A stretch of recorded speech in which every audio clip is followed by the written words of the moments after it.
ሰላም ጤና ይስጥልን የጣና ቲቪ ተከታታይ ቤተሰቦቻችን፣ እነሆ የሰዓቱን የጣቢያችን ዜና መረጃና ዜና ትንታኔዎችን ይዘንላችሁ ቀርበናል። አክብሮታዊ ግብዣችንን እያስቀደምን በቅድሚያም አበይቶችን አቀርብላችኋለን። በሸዋ ደብረ ብርሃን ከተማ በቅርብ ርቀት በሚገኙ ቀጠናዎች ለ3 ተከታታይ ቀናት የተካሄደው ውጊያ ትናንት ምሽት 4 ሰዓት ላይ ተጠናቋል። ላለፉት 3 ቀናት የዘለቀው ውጊያ ያገዛዙ የውጊያ መሪዎች ጭምር የተሰዉበት ስለመሆኑ የግንባር መረጃዎች ያሳያሉ። ዝርዝር መረጃ ይዘናል። ፕሬዚዳንት ኢሳያስ አፈወርቂ ባልተለመደ መልኩ የሱዳንን የከሰላ በረሃ አቋርጠው በተሽከርካሪ የጄኔራል አብዱል ፈታህ አልቡርሃን መቀመጫው ወደ ሆነችው የቀይ ባህሯ የወደብ ከተማ ፖርት ሱዳን በትናንትናው ዕለት ተጉዘዋል። ኢሳያስ ከጄኔራል አልቡርሃን ጋር ምን መከሩ? የጉዟቸው ወታደራዊና ቀጠናዊ አንደምታስ ምንድን ነው የሚለውን በሰፊው ቃኝተነዋል።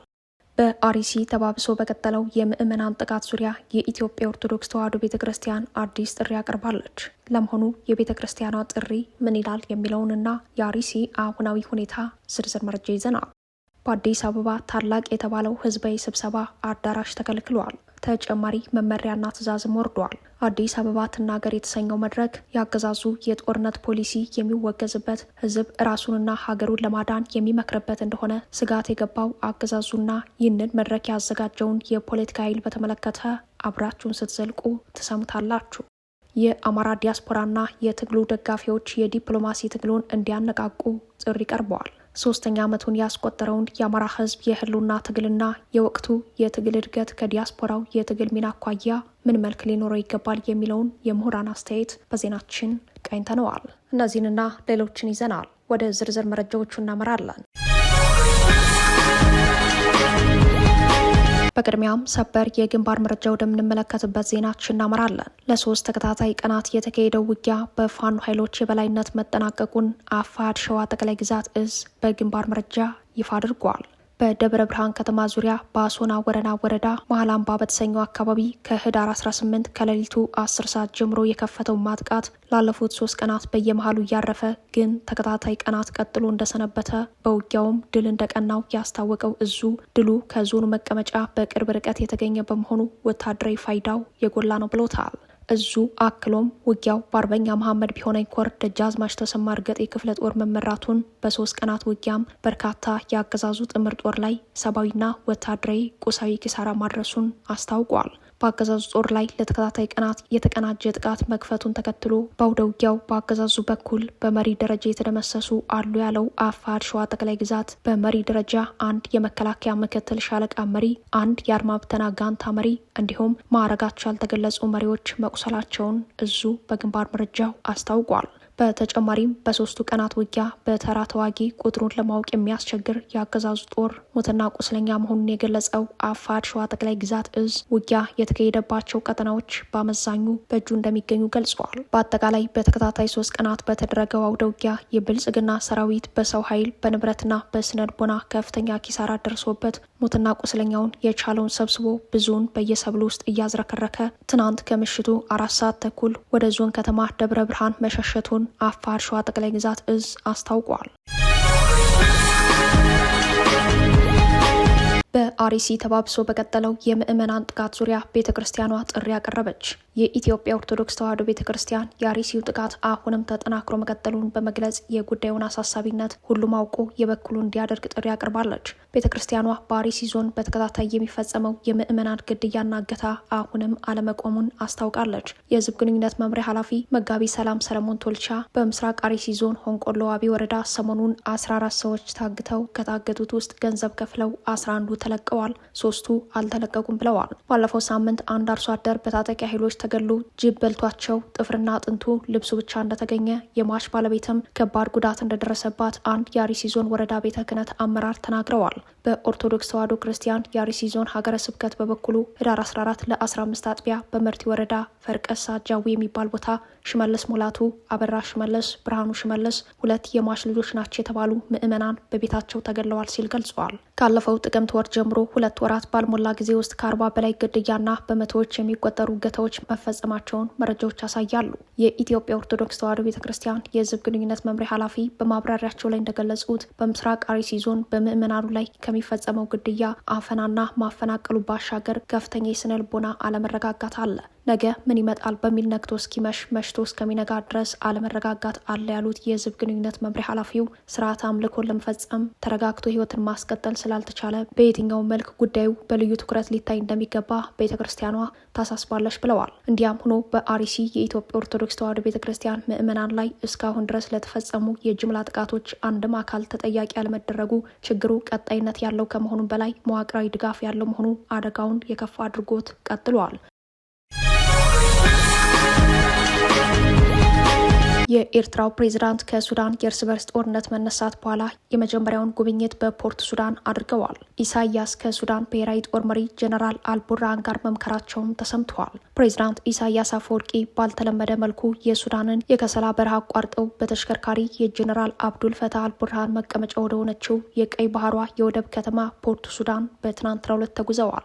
ከወታደራዊ አቀባበል በኋላ ከጄኔራሉ ጋር የመከሩት ኢሳያስ በጄኔራሉ ግብዣ ፖርቱ ሱዳን ሲገቡ ይህ የመጀመሪያቸው ነው። ኢሳያስ በወደብ ከተማዋ ሲገኙ በወታደርና በብረት ለበስ ተሽከርካሪ አቀባበል የተደረገላቸው ሲሆን አቀባበሉ ከተለመደው የፕሮቶኮል አቀባበል የተለየ መሆኑ አነጋጋሪ ሆኗል። በጄኔራል መሐመድ ሐምዳን ዳጋሎ የሚመራው ፈጥኖ ድራሽ ጦር የፖርት ሱዳንን ነዳጅ ማደያዎችና የጦር ሰፈርን ሳይቀር በተደጋጋሚ በድሮን በመደብደቡ የፖርት ሱዳን ኤርፖርትም ከስጋት ቀጠና መውጣት አልቻለም። ጄኔራል ሐምዳን ዳጋሎ ፖርት ሱዳን ያሉትን ጄቶች በድሮን ሊያወድሙ ይችላሉ በሚልም አልቡርሃን ወደ ኤርትራ ማሸሸታቸው ይታወሳል። ይህንን ተከትሎ ዳጋሎ ለሱዳን ጦር ጄቶችና ድሮኖችን መንደርደሪያን እየሰጡ ነው ያሏቸውን ሀገራት በድሮን እንደሚደበድቡ መዛታቸው አይዘነጋም። ከዚህ መሰሉ የአብይ አህመድ አጋር ወታደራዊ ዛቻ በኋላ የኢሳያስና የአልቡርሃን ግንኙነት ጨምሮ ታይተዋል። ከፊል ሱዳን የሚመሩት ጄኔራል አብዱል ፈታህ አልቡርሃን ከኢሳያስ ፖርት ሱዳን መገኘት ከሳምንታት በፊት በጠቅላይ ሚኒስትራቸው ከሚል ኢድሪስ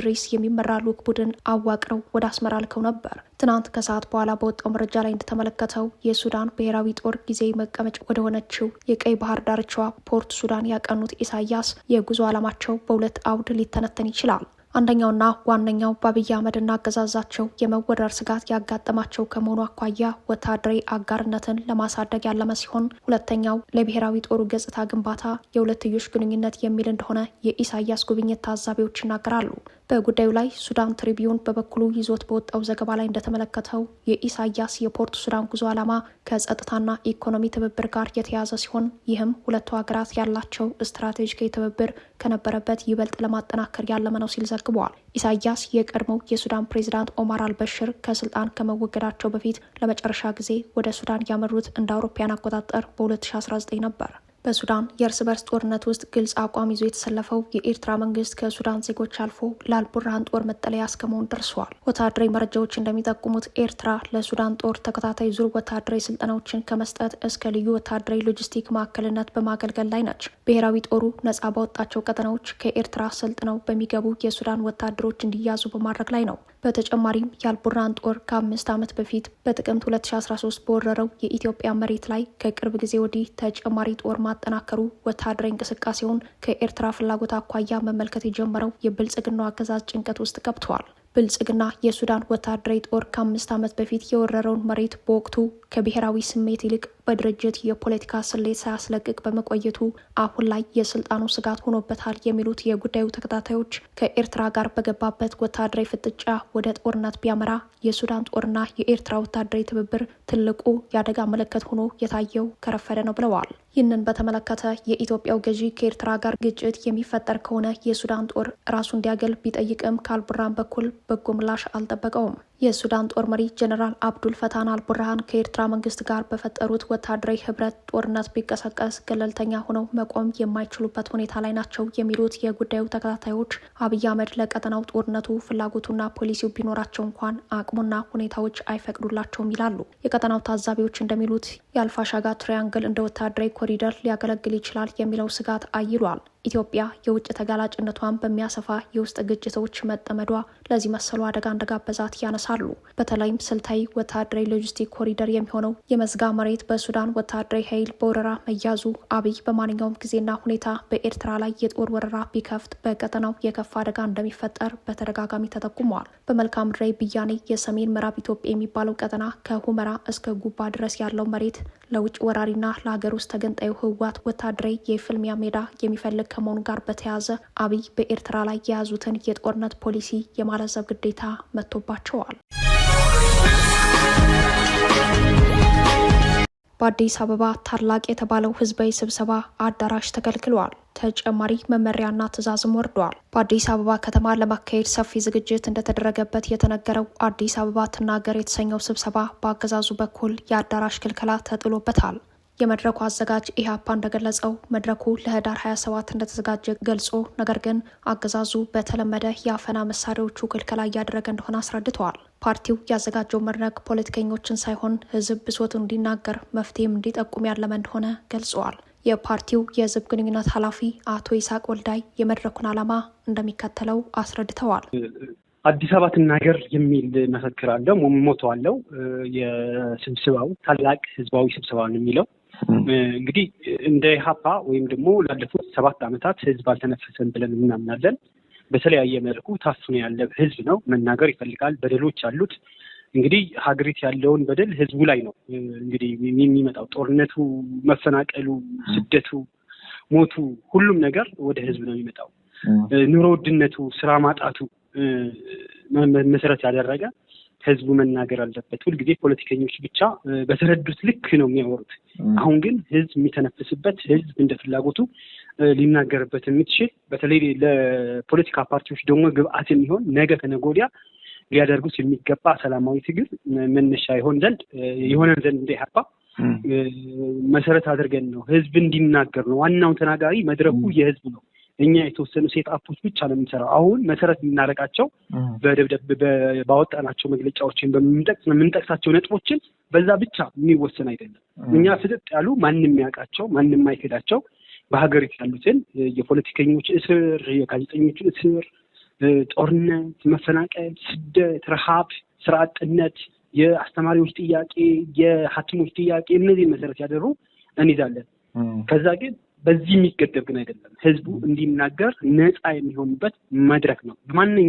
ማንኛው አይነት ችግሮችን እዛ በስፋት እንዲንሸራሸሩ ላለፉት 7 ዓመታት መናገር እየፈለገ ሳይናገር የቀረበት ሁሉ እዛ የሚናገርበትን የነፃነት መድረክ ነው ማለት ይቻላል። በዚህ መልኩ ነው ለመጀመሪያ ጊዜ ነው ማለት ይችላል። ባለፉት 7 ዓመታት እንዲህ አይነት ሂደቶች አልነበሩም። ሆኖም ግን ኢህአፓ ለህዳር 27 ጠርቶት የነበረው አዲስ አበባ ትናገር የተሰኘው ስብሰባ አገዛዙ ለአዳራሽ እንደከለከለው ተሰምቷል። ፓርቲው አዲስ አበባ ትናገር ሲል የጠራውን መድረክ በብሔራዊ ቲያትር አዳራሽ እንደሚያካሄድ ሲያስተዋውቅ ሰንብተዋል። ስብሰባውን ለማድረግም የብሔራዊ ምርጫ ቦርድ የድጋፍ ደብዳቤ እንዲጻፍለት ጠይቋል። ምርጫ ቦርዱም ለአዲስ አበባ ከተማ አስተዳደር ከንቲባ ጽሕፈት ቤት በጻፈው ደብዳቤ ፓርቲው ከቦርዱ ህጋዊ እውቅና አግኝቶ የሚንቀሳቀስ መሆኑ ታውቆ በህጉና ስርዓቱ መሰረት ተገቢው ትብብር እንዲደረግለት የሚጠይቅ ደብዳቤ ቢጽፍም የከተማ አስተዳደር የስብሰባ አዳራሽ መከልከሉ ታውቋል። ክልከላውን አስመልክቶ ማብራሪያ የሰጡት የኢህአፓ ፕሬዝዳንት አብርሃም ሃይማኖት ህዝብ የሚጠቀምበትን አዳራሽ አለመስጠት የፖለቲካ ምህዳሩን መዝጋት ነው፣ ድርጊቱም ህገወጥነት ስለሆነ የጠበበውን የፖለቲካ ምህዳር ይበልጥ አደጋ ውስጥ መክተት ነው በማለት ትችታቸውን ሰንዝረዋል። ይህ በእንዲህ እንዳለም ለጦርነት እንጂ ለምርጫ ያልተዘጋጀው ኦህዴድ ብልጽግና በአዲስ አበባ ለግዳጅ ወታደራዊ ምልመላ የሚመዘገብ ፈቃደኛ ሰው አልተገኘም የሚል የዳሰሳ ሪፖርት መውጣቱን ተከትሎ አዲስ መመሪያ ሰጥቷል። መመሪያው በፈቃደኝነት የተጀመረው ምልመላ በግዳጅ አፈሳ እንዲሆን ያዛል። ይህ አዲስ ነገር ባይሆንም ከዳሰሳ ጥናት ሪፖርቱ በኋላ መመሪያ መሰጠቱ ለየት አድርጎታል። በወታደራዊ አፈሳው ሰለባ ከሆኑት መካከል የጎዳና ተዳዳሪዎች ቀዳሚ ናቸው። ከየጎዳና የሚገኙ የጎዳና ተዳዳሪ ወጣቶች እየተያዙ ወደ ወታደራዊ ማሰልጠኛ ካምፕ በግፍ እየተወሰዱ መሆናቸው ታውቋል። ቦሌ፣ ለሚኩራና አዲስ አበባ አዲሱ ወታደራዊ አፈሳ ከበረታባቸው አካባቢዎች በቀዳሚነት ይጠቀሳሉ። በሌላ በኩል የአዲስ አበባ ከተማ አስተዳደር ለኦሮሚያ ክልል መንግስታዊ የቢሮ ግንባታ ከፍተኛ ፈሰስ በማድረግ ላይ መሆኑ ተሰምተዋል። ከዚህ ጎን ለጎን በአዲስ አበባ ከወትሮ በተለየ የወረራ ስልት በርካታ ቤቶች ለኦህዴድ ብልጽግና ደጋፊዎች ተላልፈው እየተሰጡ መሆናቸውንም የሚጠቁም መረጃ ወጥተዋል። የአማራ ዲያስፖራና የትግሉ ደጋፊዎች የዲፕሎማሲ ትግሉ እንዲያነቃቁ ጥሪ ቀረበላቸው። በአማራ ህዝብ ትግል ውስጥ የሀሳብና የፋይናንስ ምንጭ በመሆን የሚታገለው ዲያስፖራው በአሁኑ ሰዓት በውጭው ክንፍ በኩል ቋሚነት የሌለው የተቀዛቀዘ ትግሉን መልሶ እንዲያነቃቃ ምሁራን፣ ጥሪ አቅርበዋል። ጣቢያችን ጣና ቲቪ በዲያስፖራው ትግል ዙሪያ ያነጋገራቸው ምሁራን እንደገለጹት የዲያስፖራው ትግል በትግሉ መነሻ ካሳየው መነቃቃት አሁን ላይ የመቀዝቀዝ ሁኔታ ላይ እንደሚገኝ ገልጸዋል። ቋሚነት የሌለው ሞቅ ቀዝቀዝ የሚል የድጋፍ ስልት እንዳለው በመግለጽ ዳግም ማነቃቃት እንደሚገባ ጥሪያቸውን አቅርበዋል። እንደ አስተያየት ሰጪ ምሁራኑ ማብራሪያ የዲያስፖራው ትግል መታየት ያለበት ከዓለም አሁናዊ ሁኔታና የአማራ ሕዝብ የገጠመው የህልውና አደጋ በተለይም ጦርነቱ ሁሉን አቀፍ ከመሆኑ አኳያ እንደሆነ አስረድተዋል። ባለንበት ሁኔታ ሁሉም አማራ የህልውና ትግሉ አካል መሆን አለበት የሚል የትግል መርህ ያስፈልጋል ያሉት ምሁራኑ በዚህ የትግል መርህ መሰረት ዲያስፖራው ሚናውን ለይቶ የተቀዛቀዘ ትግሉን አጠናክሮ መቀጠል አለበት ሲሉ ጥሪ አቅርበዋል። ከፋፋይ ሀሳቦችን ተቀብሎ ማስተናገድ የብልጽግና ሰርጎ ገብነት ሚናን የመተካት ያክል የአማራ ሕዝብን መበደል እንደሆነ ሊታወቅ ይገባል ያሉት ምሁራን በየትኞቹም ዓለማት ያለው ዲያስፖራ በትግሉ ላይ በጎ አሻራውን ሊያሳርፍ ይገባል ሲሉ አስረድተዋል። ከምንጊዜም በላይ የአማራ ሕዝብ አንድነት የትግሉ ሞተር ነው። አንድነት የትግሉ ሞተር ነው ካልን ሞተሩ እንዳይጠፋ መጠንቀቅ ያስፈልጋል ያሉት ምሁራኑ በአንዳንድ ዲያስፖራዎች ዘንድ ያለው የግል ስሜትና የግል ፍላጎት ብቻ የማስተናገድ ባህሪ በትግሉ ላይ እንቅፋት ሆኖ እንዳይዘልቅ መጠንቀቅ እንደሚያስፈልግ አሳስበዋል። እንደ ህዝብ በዚህ የህልውና ትግል ውስጥ ሁሉም አማራና የትግሉ ደጋፊዎች በፋይናንስና በሀሳብ ተሳትፎ በጎ አሻራ ሊኖረው ይገባል። ዲያስፖራው የህልውና ትግሉን የእድገት ደረጃዎች በመገምገም ተልዕኮውን ማሳደግ ሚናውን ለይቶ በፋይናንስና በሀሳብ ትግሉን ማጠናከር እንዳለበት መልእክታቸውን አስተላልፈዋል። በዋናነት ይላሉ አስተያየት ሰጪ ምሁራኑ አንድነት በመፍጠር በአብይ አህመድ አገዛዝ ላይ የብድርና የጦር መሳሪያ ማዕቀብ እንዲጣልበት ጠንካራና ተከታታይነት ያለው ተቃውሞና የሎቢ ስራዎችን ለማከናወን በሀገር ቤት በአማራ ህዝብ ላይ እየደረሰ ያለውን የዘር ፍጅት እኩል ስሜት ሰጥቶ በቁጭት መነሳት እንደሚጠይቅ አስረድተዋል። ዲያስፖራው ከአንድ ሰሞን የዘመቻ ሰልፍ ወጥቶ ማህበራትን በማጠናከር ቋሚና ቀጣይነት ያለው ትግል ማድረግ ይጠበቅበታል ያሉት ምሁራን በተለይም ኃይል አሰባሳቢ የአማራን እውነተኛ የትግል መነሻ ምክንያቶች የሚያሳይ የብልጽግናውን አገዛዝ የጦር ወንጀል የሚያጋልጥ የዲፕሎማሲ ትግል ፍኖተ ካርታ ማዘጋጀትና በጥብቅ ስነ ምግባር መምራት እንደሚገባ አሳስበዋል። በተለይም በውጭ ሀገራት የሚገኙ የአማራ ተወላጅ ምሁራን የአማራ ህዝብ የገጠመውን የህልውና አደጋ በድል መወጣት ይችል ዘንድ የዲፕሎማሲ ትግል ፍኖተ ካርታ በማዘጋጀት ትግሉ አሁን ካለበት በላይ ዓለም አቀፋዊ ትኩረት እንዲስብ ስትራቴጂካዊ የመሪነት ሚናውን ሊወጡ እንደሚገባ ተጠቁመዋል። 3ኛ ዓመቱን ያስቆጠረውን የአማራ ህዝብ የህልውና ትግልና የወቅቱን የትግል እድገት ምዕራፍ የሚያሳዩ አካታችነት ያላቸው የውይይት ጉባኤዎችን ማዘጋጀት ጨምሮ ቀጣይ የትግል ሁኔታዎችን በተለይም በኢትዮጵያ ሀገረ መንግስት መቀጠል ላይ ከአማራ ጋር ተመሳሳይ ፍላጎትና አቋም ካላቸው ሌሎች የኢትዮጵያ ኃይሎች ጋር ለመስራት በዲፕሎማሲ ግንባሩ ዝግጁነቱን ማሳየት በሚቻልባቸው ጉዳዮች ዙሪያ ዲያስፖራው በተለይም ምሁራንና የአማራ ማህበራት የመሪነት ሚናውን እንዲወጡ ጥሪ ቀርበዋል። ክቡራትና ክቡራን ቤተሰቦቻችን ለሰዓቱ የተሰናዱት መረጃዎቻችን እየተከታተሏቸዋቸውን ይመስሉ ነበር። አብራችሁን ስለቆያችሁ ልባዊ ምስጋናችን ድረሳችሁ እያልን የጣና ቲቪ ወቅታዊ ዜናዎች፣ ትንታኔዎችና ልዩ ልዩ ፕሮግራሞች እንዲደርሷችሁ ቻናላችን ሰብስክራይብ በማድረግ ቤተሰብ ይሁኑ። በተሳትፎ የትግል ሚዲያው እንዲያጠናክሩ ጥሪያችን እናቀርባለን። ጣና ቲቪ ከሀቅ ጋር